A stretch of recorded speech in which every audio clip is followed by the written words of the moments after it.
Hello, everyone. Today, I'm going to talk about a movie called A Royal Affair. The young and lovely Caroline marries the Danish king Christian VII, who suffers from a mental disorder.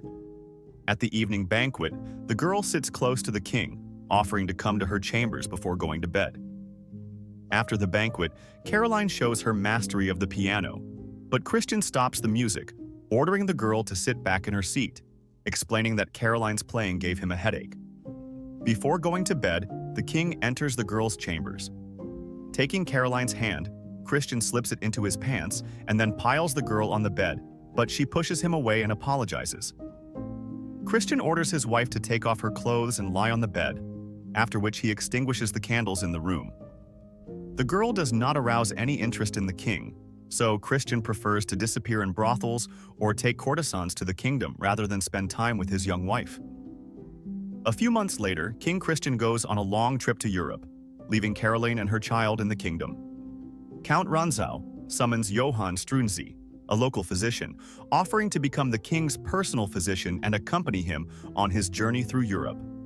If everything works out and Johannes succeeds in getting the position, beating out other candidates, he must in gratitude help the count return to the royal court, from which he was expelled after the death of King Frederick V, Christian's father.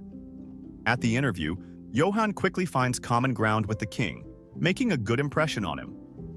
A year later, Christian returns to the kingdom from a trip to Europe with Johann.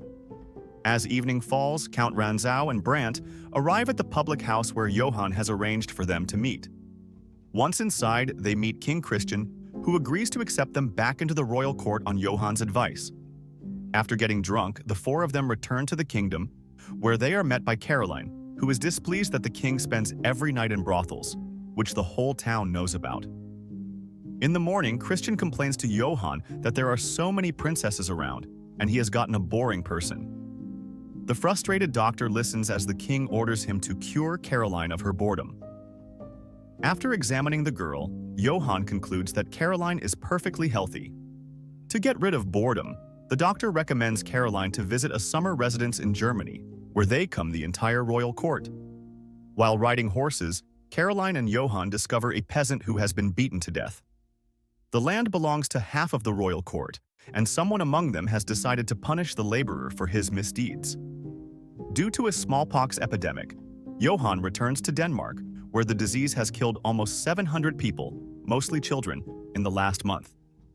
To keep the royal child safe, Johann performs inoculation on him with Caroline's permission.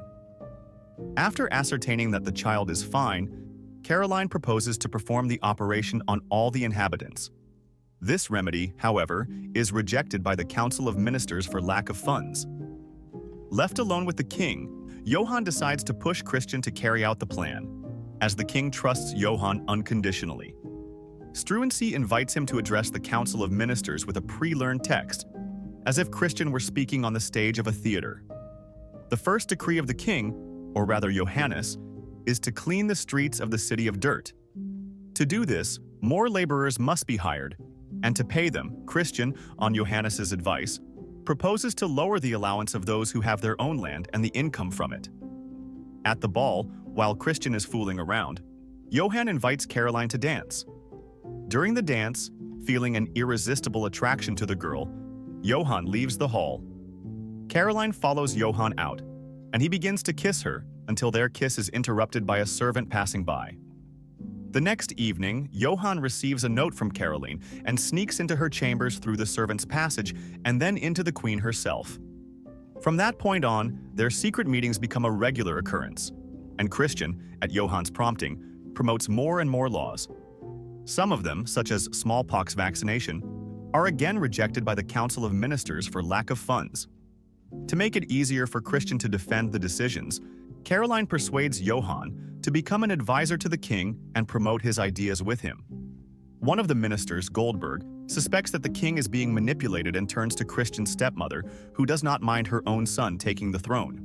At a secret meeting of ministers, Goldberg reads anonymous articles that they believe Johannes has come up with. These articles advocate improving the lives of the peasants, which is disadvantageous to the royal court. At a meeting of the ministers, Christian proposes to accept Johann's advice, but the president of the council, Bernstorff, rejects Struensee's candidacy and proposes that he be expelled from the country. Immediately, guards appear and seize Struensee, but Christian orders his release and dissolves the Council of Ministers by decree. Now that there is no one to obstruct the new laws, Christian and Johan can change the life of the kingdom for the better. Within a short time, about 100 new laws are passed, making Denmark one of the advanced countries in Europe. A few months later, Caroline confesses to Johan that she is pregnant by him.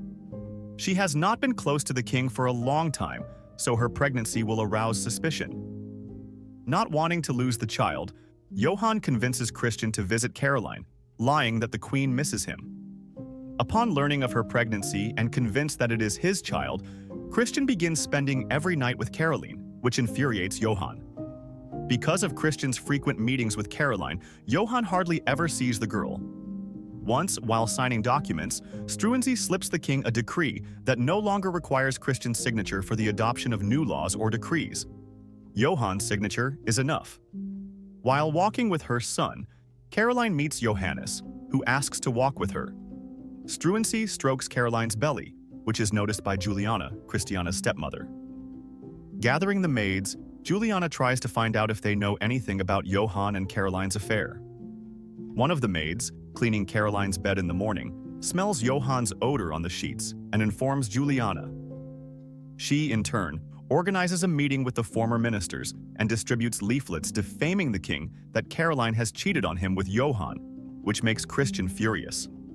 When he arrives at the king's house, Johan calms him down and swears that the newborn girl is Christian's daughter, not his. Realizing that the flyers are the work of the opponents, Struensee dismisses Uwe Goldberg from his duties. Arriving at the castle, Johannes catches the entire royal nobility at dinner.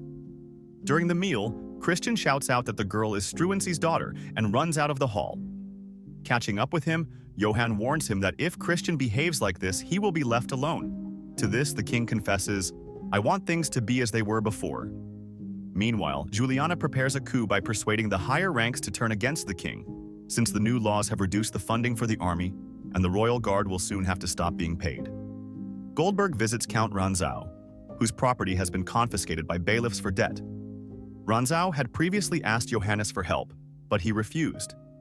Goldberg persuades the count to give false testimony against Struensee, promising to return the seized property, reinstate him in the Council of Ministers, and assuring him that Johannes will only be expelled from the country. As night falls, a riot breaks out. The inhabitants want to see the king, as they believe that Caroline and Johan have killed him and are ruling the country. Afraid that the crowd will kill him, Christian refuses to go out to the people and hides in his chambers. Goldberg and Ranzau arrive there. Goldberg convinces the king that the crowd will calm down if he gives them Johannes. Christian refuses, but Ranzau lies that he supposedly overheard a conversation between Caroline, Johan, and Brandt, in which they plan to kill the king. A frightened Christian signs a decree arresting Struensee and Brandt, who are immediately thrown into prison, and Caroline is exiled from the kingdom, taking her son from her. The new Council of Ministers repeals the law forbidding the torture of prisoners. Struensee is tortured and eventually confesses his affair with Caroline. Upon hearing this from her subject, Caroline realizes that Johannes is in danger of death and asks him to deliver the petition for clemency into Christian's hands personally. A priest comes to Johan's dungeon with the news that the king is going to pardon him and Brandt. On the day of the execution, looking out the window, Christian asks Goldberg why there are so many people in the street, if today is not the execution at which he wanted to announce the pardon. But Goldberg assures him that the execution of the traitors will not take place today. At the same time, Johan and Brandt are brought to the scaffold. Brandt continues to believe that Christian will pardon them, but Johan, seeing the priest, realizes that imminent death awaits them and does not tell Brandt. After Johan's execution, Caroline is exiled to Germany, taking her daughter away from her. Several years after Caroline's death from a serious illness, the maid who had been looking after her brings her son and daughter a bundle of letters that Caroline had been writing all these years. After reading the letters, Christian and Caroline's 16-year-old son, with his father's support, stages a coup and seizes power. Afterwards, Christian brings back all the decrees and laws that Johannes had drafted. This is where the movie ends.